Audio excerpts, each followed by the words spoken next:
I met Jessica in college and we hit it off right away. She was studying languages and I was deep into my engineering coursework. Her passion for words and cultures was contagious, and I found myself learning bits of French and Spanish just to impress her. We dated throughout college and got married a year after graduation. Our life was good, simple but fulfilling. We didn't have kids, but we had each other and our respective careers to keep us busy. Jessica had always been outgoing and social, traits that I admired and sometimes envied. She made friends easily and kept in touch with them, unlike me, who was more of an introvert. When she expressed a desire to continue her language studies, I was supportive. I encouraged her to take classes and even get a tutor. Things started to change when she began working with a language tutor named Michael. At first, it seemed like a great idea. She was excited about her lessons and talked about them enthusiastically. But soon, her excitement seemed to be more about Michael than the lessons. She started spending more time with him, often having late sessions, and even meeting up on weekends. I tried to be understanding. After all, it was important for her to have interests and hobbies outside of our marriage. But there were small signs that something was off. Jessica became more secretive with her phone, often stepping out of the room to take calls or answer messages. She started dressing up more for her lessons and coming home later than usual. I didn't want to be the paranoid husband, but I couldn't shake the feeling that something wasn't right. Our once open and honest communication became strained, and I found myself questioning her more and more about her whereabouts and activities. Jessica always had plausible excuses, but the nagging doubt in my mind wouldn't go away. The day I discovered the affair started off like any other. Jessica had her usual session with Michael at the library. She left the house with a spring in her step, wearing her favorite dress, one I hadn't seen her wear in a while. Something about her mood and appearance struck me as odd, but I pushed the thought aside. I was busy with work, but I couldn't focus. The unease I had been feeling for weeks now gnawed at me, refusing to be ignored. Around lunchtime, I decided to surprise her with coffee, a small gesture to break the tension that had been building between us. I picked up 2 lattes from our favorite cafe and headed to the library. As I parked my car and walked towards the building, a sense of dread filled me. I tried to convince myself that I was being ridiculous, that there was nothing to worry about. The library was quiet, as it usually was during the day. I made my way to the study rooms where Jessica and Michael usually met. I didn't see her there, so I checked the main area and the smaller reading nooks. She was nowhere to be found. I wandered through the aisles of books, my heart pounding harder with each step. I was about to give up and text her, when I heard a muffled sound coming from the back of the library. Following the sound, I approached the bathroom. The door was slightly ajar, and I could hear faint whispers and soft laughter. My stomach churned as I recognized Jessica's voice. Pushing the door open a bit more, I saw the bathroom door was closed, but not fully. I took a deep breath and stepped inside, feeling like I was moving through a nightmare. I could hear Jessica and Michael more clearly now. Her voice was breathy and urgent, and his was low and intimate. My mind raced, trying to comprehend what I was about to witness. I approached the bathroom door silently, peering through the small crack. My heart dropped to my stomach as I saw them together, their bodies intertwined in a way that left no room for misinterpretation. They were having sex, right there in the library bathroom. Jessica was facing the door, her head thrown back in ecstasy, completely oblivious to my presence. Michael's hands were all over her, his movements frenzied and passionate. I felt a surge of anger and betrayal so intense that it was almost blinding. I wanted to burst in, to scream at them, to demand answers, but I couldn't move. I was paralyzed by the sheer shock of it all. After what felt like an eternity, I finally found my voice. "Jessica!" I shouted, my voice cracking with a mix of rage and hurt. The sound of my voice echoed through the small space, startling them both. Jessica's eyes flew open and she gasped, pushing Michael away. They scrambled to cover themselves, their faces flushed with embarrassment and guilt. "What the hell is going on here?" I demanded, my voice trembling with fury. Jessica fumbled with her dress, avoiding my eyes. Michael stood there, shirtless, looking like a deer caught in headlights. "Brian, I can explain," Jessica stammered, her voice shaky and desperate. "Explain? You can explain this?" I gestured wildly at them, feeling my control slipping away. "I come here to surprise you, to see how your studies are going. And this is what I find?" How long has this been going on? Michael tried to step forward, but I shot him a look that stopped him in his tracks. Stay out of this, I warned, my voice low and dangerous. This is between me and my wife. Jessica looked at me, tears streaming down her face. It's not what you think, Brian, please. Just let me explain. Not what I think? I laughed bitterly. You were having sex with him, Jessica. How is that anything but what it looks like? She broke down, sobbing uncontrollably. I'm sorry, Brian. I'm so sorry. It just happened. I didn't mean for it to go this far. I shook my head, unable to process her words. How long? I asked again, my voice barely above a whisper. She hesitated, glancing at Michael before answering. A few months, she admitted. We started off just as friends, but then things got out of hand. I felt like the ground had been ripped out from under me. A few months, I repeated, trying to grasp the enormity of her betrayal. And you didn't think to tell me? You just kept lying and sneaking around? Jessica reached out to me, but I stepped back, the hurt too raw, too overwhelming. Don't touch me, I snapped. I can't believe you've done this to us, to our marriage. Michael finally found his voice. Brian, man, I'm sorry. I didn't mean for any of this to happen. I turned on him, my anger boiling over. You didn't mean for it to happen? You didn't mean my wife in a library bathroom? How could you do this? Jessica cried harder, her sobs echoing in the small space. Please, Brian, let's just go home and talk about this. We can work through it. I still love you. Love? I spat the word out. You call this love? You betrayed me, Jessica. You destroyed everything we had. The weight of her betrayal was crushing, and I couldn't stay there a moment longer. I turned and walked out of the bathroom, leaving them both standing there, stunned and broken. As I exited the library, the lattes I had brought for us lay forgotten on a table, a bitter reminder of the life I thought we had. Driving home felt like a blur. My mind was a storm of rage, betrayal, and heartbreak. How could Jessica do this to me? To us? The moment I walked through the front door, the reality of what I'd just witnessed hit me with full force. Our home, once a sanctuary of love and trust, now felt tainted, every corner filled with memories that felt like lies. I didn't waste a moment. I stormed upstairs to our bedroom, my anger guiding me. Jessica's things were everywhere. Her clothes, her books, her jewelry. Every item felt like a personal insult, a reminder of her betrayal. I started grabbing her clothes from the closet, yanking them off hangers and tossing them into a pile. Dresses, shirts, jeans, everything went. The rage fueled me, giving me the strength to keep going without pause. I yanked open drawers, scooping out underwear, socks, and personal items. Her makeup bag, her hairbrush, her perfume. I gathered it all and threw it into the growing pile. I moved to the bathroom, sweeping her toiletries into a box. The sound of bottles clinking together was almost satisfying in my fury.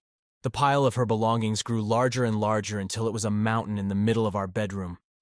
I went to the window, throwing it open with a force that made the glass rattle. One by one, I started hurling her things out the window, not caring where they landed or who saw. Shirts fluttered like broken wings as they sailed through the air. Shoes bounced on the ground below. Bottles of shampoo and perfume smashed on the pavement. I was in the middle of this chaotic purge when I heard the front door open. Jessica's voice called out, frantic and pleading.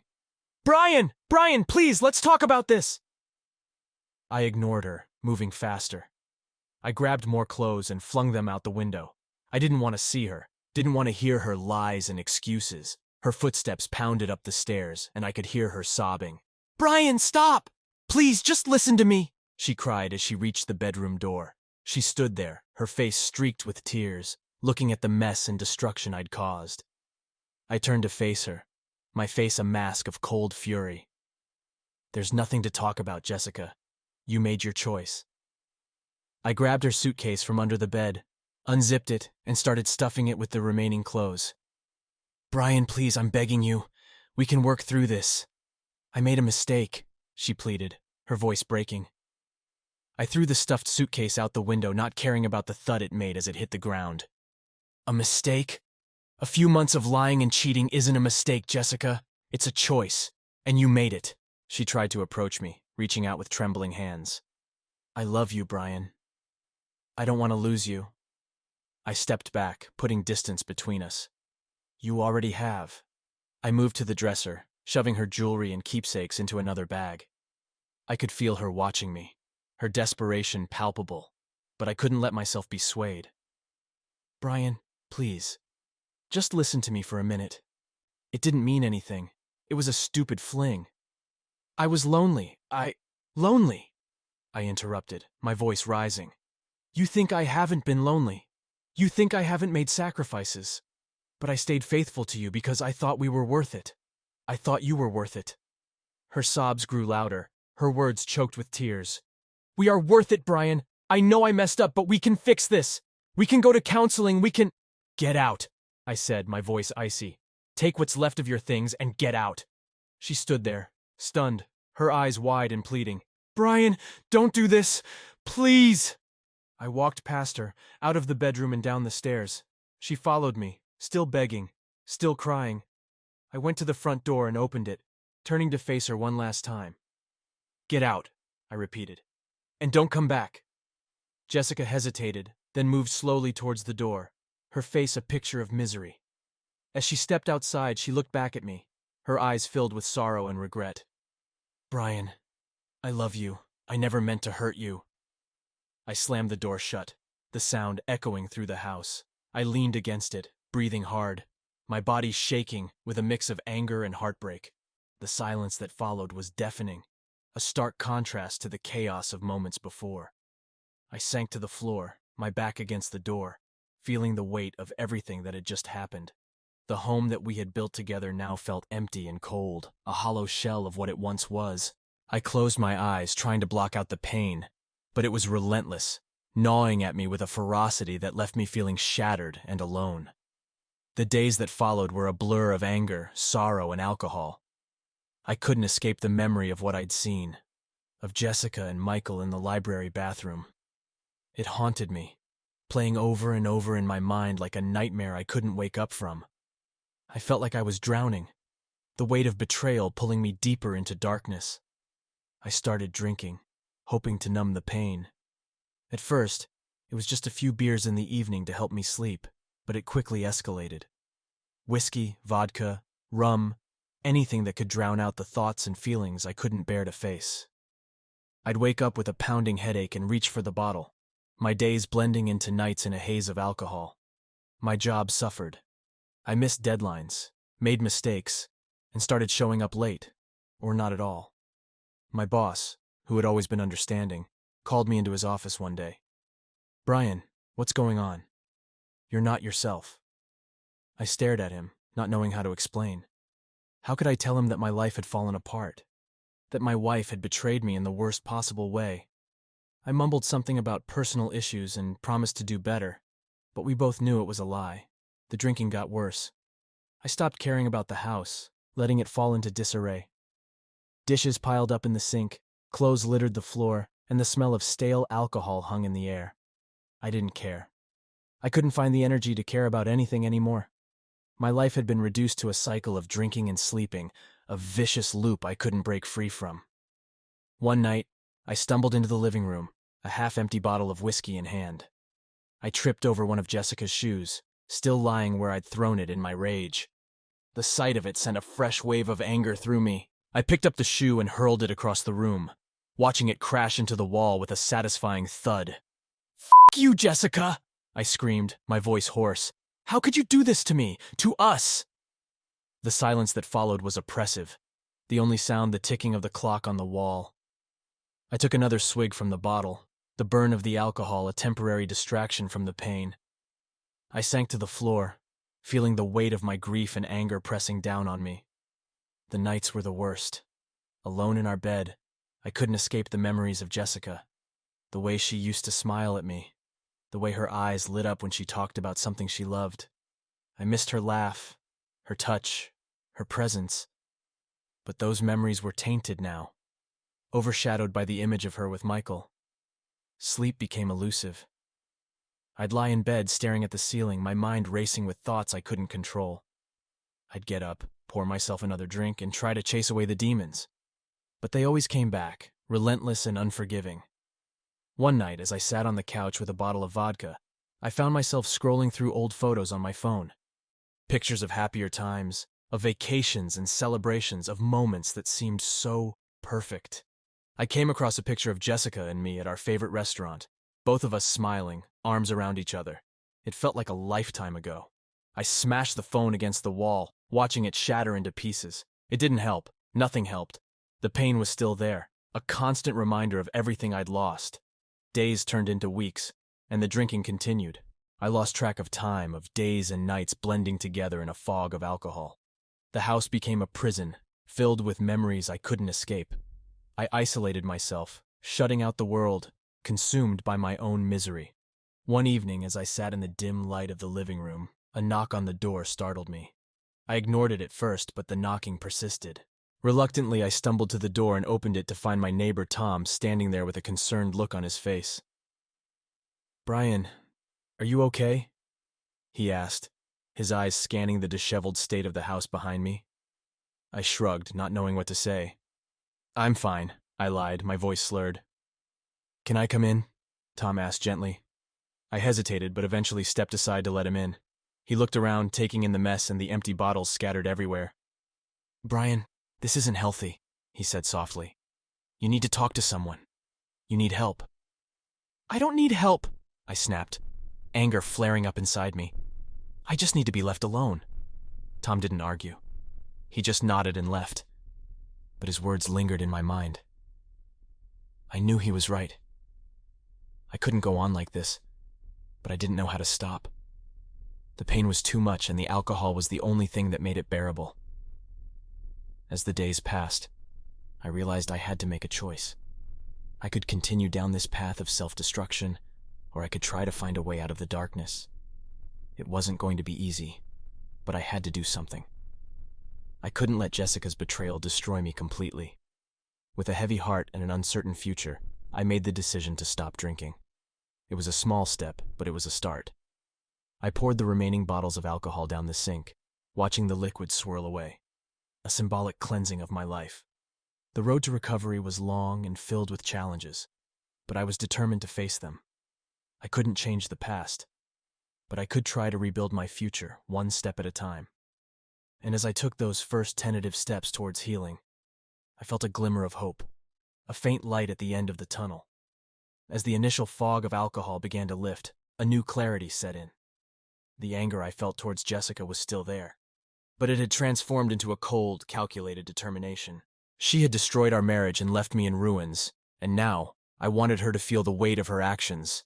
She needed to understand the gravity of her betrayal. I started planning my next steps carefully. I knew Jessica valued her social standing and professional reputation more than anything. She was well respected in her community and at her job, and I aimed to shatter that facade she had built. First, I gathered every piece of evidence I had of her affair with Michael. Text messages, emails, photos, everything. I compiled it all into a comprehensive file. I knew exposing her infidelity would cause a significant blow to her reputation, both personally and professionally. I then reached out to a friend who worked in IT. Discreetly, he helped me set up an anonymous email account and a plan to distribute the evidence. We agreed that the best time to strike would be during one of her professional events. She was scheduled to give a presentation at a local conference, a perfect opportunity to ensure maximum impact.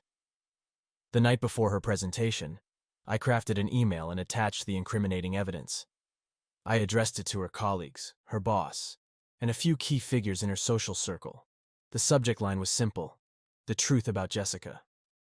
The morning of the conference, I hit send. There was no turning back now. I knew the email would spread quickly, and by the time she stood up to give her presentation, the damage would already be done.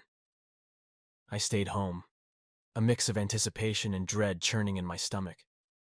I could only imagine her reaction as she discovered what I had done. I pictured the shock, the horror, and finally, the realization of the consequences of her actions. Hours passed, and I started receiving calls and messages from mutual friends. Most were shocked, some were supportive, and a few were angry at me for taking such drastic measures, but I didn't care. I needed her to understand the pain she had caused me. Later that evening, I got a call from her. I hesitated before answering, knowing this conversation would be explosive. "Brian, how could you?"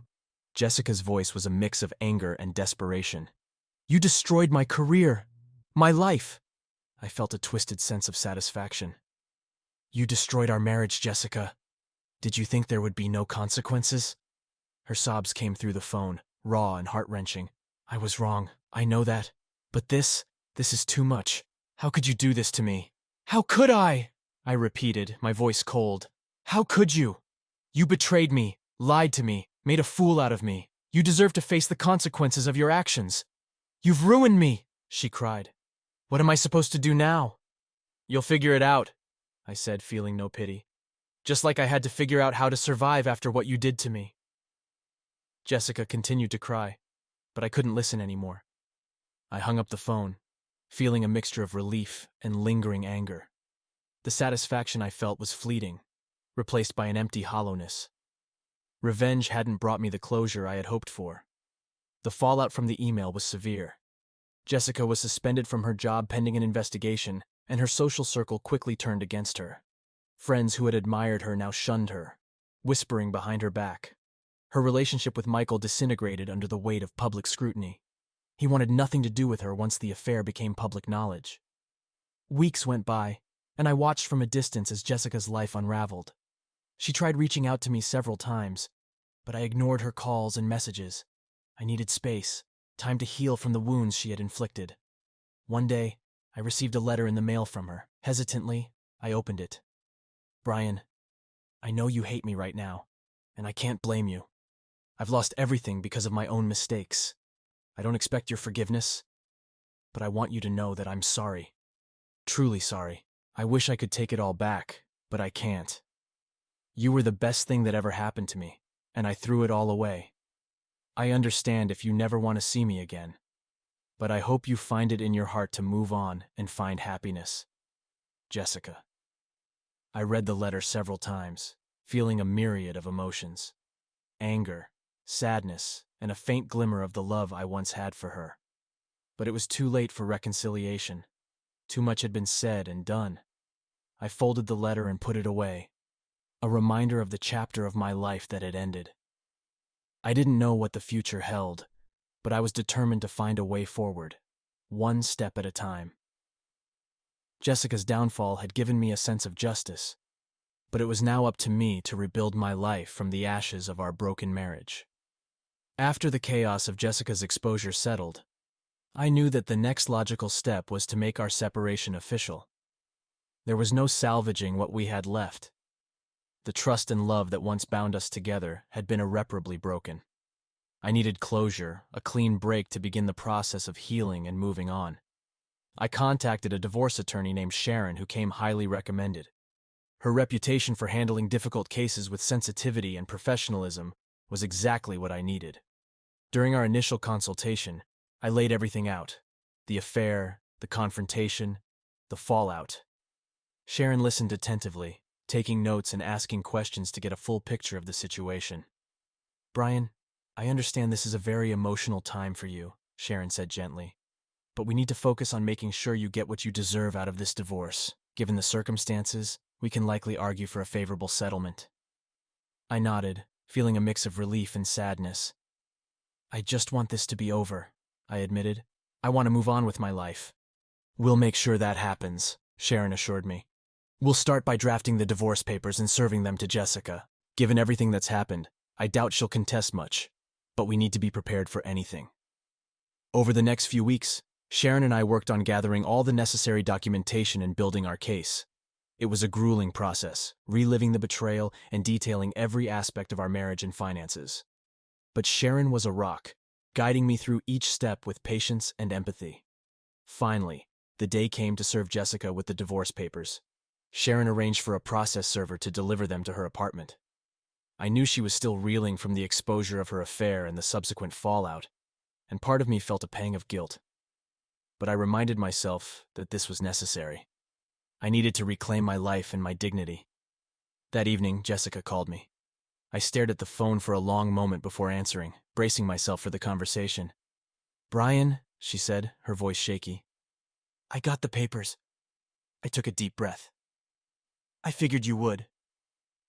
Is this really what you want? She asked, her tone pleading. Can't we try to work things out? We've been over this, Jessica, I said firmly. There's no going back. We can't fix what's been broken. I need to move on, and so do you. She was silent for a moment. I know I hurt you, Brian, and I know I deserve this, but it's just hard to accept. It's hard for me, too, I admitted. But this is the only way. We need to end this officially so we can both start healing. There was another long pause. Okay, she finally said, her voice small. I'll sign the papers. Thank you, I replied, feeling a sense of finality wash over me. I hope you find some peace, Jessica. I hope you do too, she whispered before hanging up. The next few weeks were a whirlwind of legal proceedings. Jessica signed the papers without contesting, and we moved through the divorce process relatively quickly. There were moments when I questioned if I was doing the right thing, but Sharon was always there to remind me of why this was necessary. One afternoon, as I sat in Sharon's office signing the final documents, she looked at me with a kind smile. You're almost there, Brian. Just one more signature and it's done. I picked up the pen, my hand trembling slightly. I paused for a moment, reflecting on the years I'd spent with Jessica, the good times and the bad. With a deep breath, I signed my name, and it was over. Sharon stood and extended her hand. Congratulations, Brian. You're officially divorced. It's time to start the next chapter of your life. I shook her hand, feeling a mix of relief and sadness. Thank you, Sharon, for everything. Leaving her office, I felt a strange sense of liberation. The marriage that had once defined my life was now officially behind me.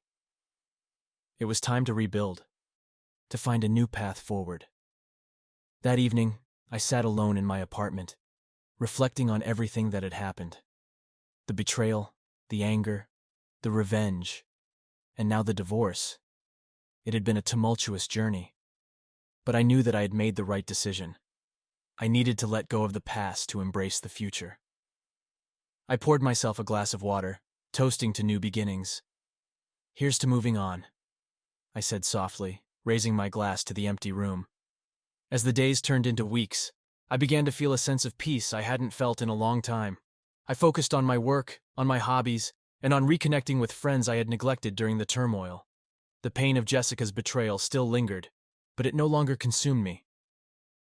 One evening, as I sat on my balcony watching the sunset, I realized that I was finally ready to move forward. The scars of the past would always be there, but they didn't have to define me. I was stronger than the pain, and I was ready to start a new chapter in my life, one that was filled with hope and possibilities. The months after the divorce were a time of introspection and healing. I began to reclaim parts of myself that had been lost in the turmoil. The house, once a prison of painful memories, slowly transformed into a sanctuary of peace and self-discovery. I redecorated, choosing colors and furnishings that reflected my newfound sense of freedom and identity. I also reconnected with old friends and made new ones. Slowly, I ventured back into social circles, though with a cautious heart. One evening, while attending a gallery opening, I met someone. Her name was Amanda, and she was vibrant, intelligent, and compassionate. We started talking, first about the artwork, then about life, and soon, I found myself laughing and genuinely enjoying her company. It felt good to feel something other than anger and sadness. Amanda and I began to spend more time together, and for the first time in a long while, I felt hopeful about the future. She knew about my past, about Jessica and the betrayal, and she was patient and understanding. She never pushed me, but encouraged me to talk about my feelings when I was ready. One weekend, we decided to take a trip to the coast. It was a chance to escape, to breathe in the fresh sea air, and to let go of the remnants of my past. As we walked along the beach, Amanda took my hand, and I realized how far I had come. The scars were still there, but they no longer defined me. Sitting on a rock, watching the waves crash against the shore, Amanda turned to me. Brian, you've been through so much, but you've come out stronger. I'm proud of you. Her words struck a chord deep within me. I looked at her, seeing the genuine care and warmth in her eyes. Thank you, Amanda. I don't think I could have made it this far without you. She smiled, squeezing my hand. I'm here for you no matter what. In that moment, I realized that I was ready to truly let go of the past and embrace the future. I didn't know what lay ahead, but I was no longer afraid. I had faced my darkest fears and emerged stronger, more resilient. Back at home, I continued to build my new life. I found solace in my work, rediscovering my passion for engineering. I even started mentoring young engineers, finding joy in helping others navigate their careers. The fulfillment I found in my work was a testament to my resilience and determination to move forward. One day, I received a message from Jessica. It was brief, simply saying she had moved to another city to start over and wished me well. I stared at the message for a long time, feeling a mix of emotions. Finally, I responded, wishing her peace and happiness. It felt like closing the last chapter of a long, painful book. With Jessica's final message, I felt a sense of closure. It was time to fully embrace my new life. Amanda and I continued to grow closer, our bond deepening with each passing day. She was a beacon of light in my life, helping me see that love and trust were still possible. One evening, as we sat on my porch, watching the sunset, Amanda turned to me with a thoughtful expression. "Brian, have you ever thought about starting fresh somewhere new?" Her question caught me off guard. "What do you mean?" "Well," she said, "a new place, a new beginning. Somewhere that isn't tied to your past." I considered her words. The idea was appealing. "I think I'd like that." Amanda smiled, her eyes sparkling with excitement. "Then let's do it. Let's find a place where we can build new memories together." And so, we began planning our future. We looked at different cities, different opportunities, and eventually settled on a charming town by the coast. It was perfect. A place where we could create a new chapter, free from the shadows of the past. The move was both exhilarating and daunting. Packing up my life and leaving behind the familiar was a significant step, but I knew it was the right one. As we drove towards our new home, I felt a sense of liberation. The past was behind me, and the future was a blank canvas, waiting to be painted with new experiences and adventures. Our new home was everything we had hoped for. It was small, but cozy, with a view of the ocean and a garden that Amanda immediately fell in love with. We spent our days exploring the town, meeting new people, and slowly settling into our new life. Amanda and I grew even closer, our bond strengthened by the shared experience of starting over. She brought out the best in me, encouraging me to pursue my passions and reminding me of the joy that life could offer. I found myself smiling more, laughing more, and truly enjoying the present. One evening, as we sat by the fire, Amanda turned to me with a serious expression. "Brian, I want you to know how proud I am of you. You've come so far, and you've shown incredible strength." Her words touched me deeply. "Thank you, Amanda. I couldn't have done it without you." She shook her head. "You've always had that strength within you. I just helped you see it." In that moment, I realized how much I had changed. The anger and pain of the past had given way to a sense of peace and fulfillment. I had faced my demons and emerged stronger, ready to embrace whatever the future held.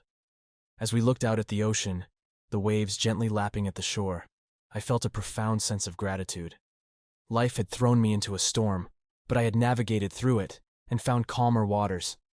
I was ready to build a new life, filled with love, hope, and endless possibilities. The journey was far from over, but I was no longer afraid. I had learned that even in the darkest moments, there was always a glimmer of light. And with Amanda by my side, I knew that the future was bright. Together, we would write the next chapter of our lives, one filled with joy, love, and new beginnings.